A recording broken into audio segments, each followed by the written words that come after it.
So, hey guys, you're welcome to another English class at Valley Light English. And for today, I am going to be your English teacher, and my name is Izini Talks. So, our topic for today is titled Stress Shifts.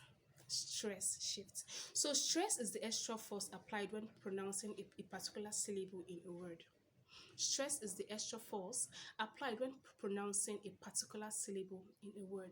This is to say that when stress is applied to a particular syllable in a word, it can change both the class of that word and also the meaning of the word. For example, we have a word as object. Now, a word as object is always seen as a noun. For example, this is an object, it's a noun. But also, if I should change the stress and put it on another part of the syllable, I can actually change the class of that word and also change the meaning of the word. For example, I object to what she's saying. I object to what she's saying. Now, this means I do not agree with whatsoever it is she's saying. And I've changed this word into a verb, which is object.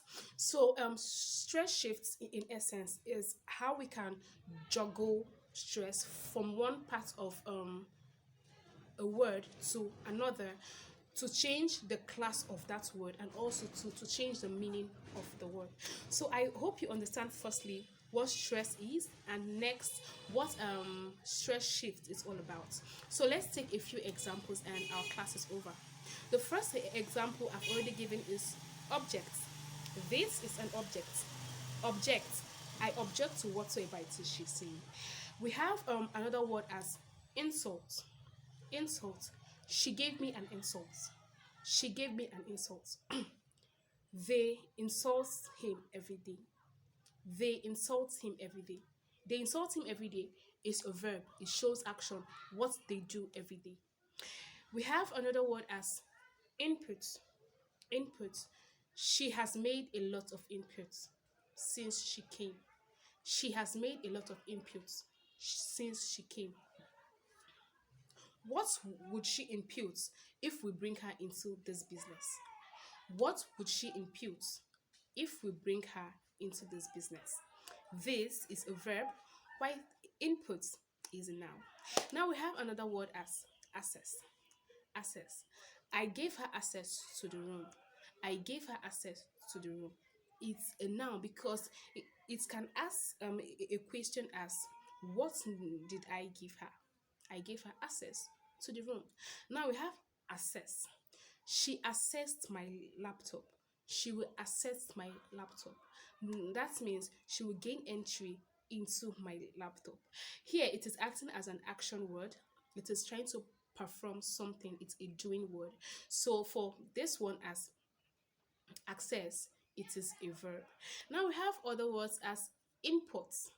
Inputs. Import. I made an import 2 weeks ago. I made an import 2 weeks ago. I will import some goods from China. I will import some goods from China. The first is acting as a noun, while the other is acting as a verb. Then we also have words that can have a slight change in their spellings when we apply stress shifts. For example, we have a word as advice.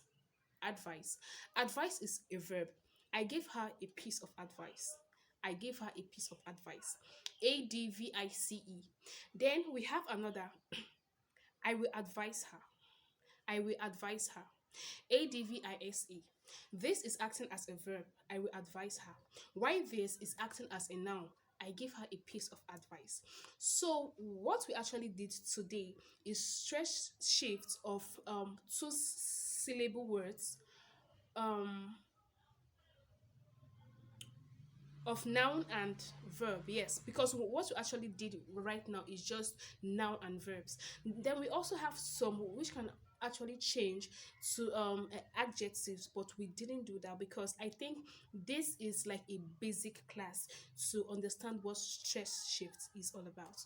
So I think that I am done for today's class because I know that if you can understand this to a very large extent, it will help you to know better on how to use words, and on how to change your stress shifts in words. So they can go from being nouns to being verb, or they can go from being verbs to being noun words. And also, I hope that this helps you to interact better with people, so that you don't misunderstand um people's words because of the stress shift, because it tends to happen to a lot of people, mostly people like us who are not native English speakers of the world. So I'm done for today's class, and I hope you enjoyed today's class. I really hope you do. So until I have the honor of coming back to your class as your teacher, but until then, thank you so much for having me, and I hope you enjoy it. Bye.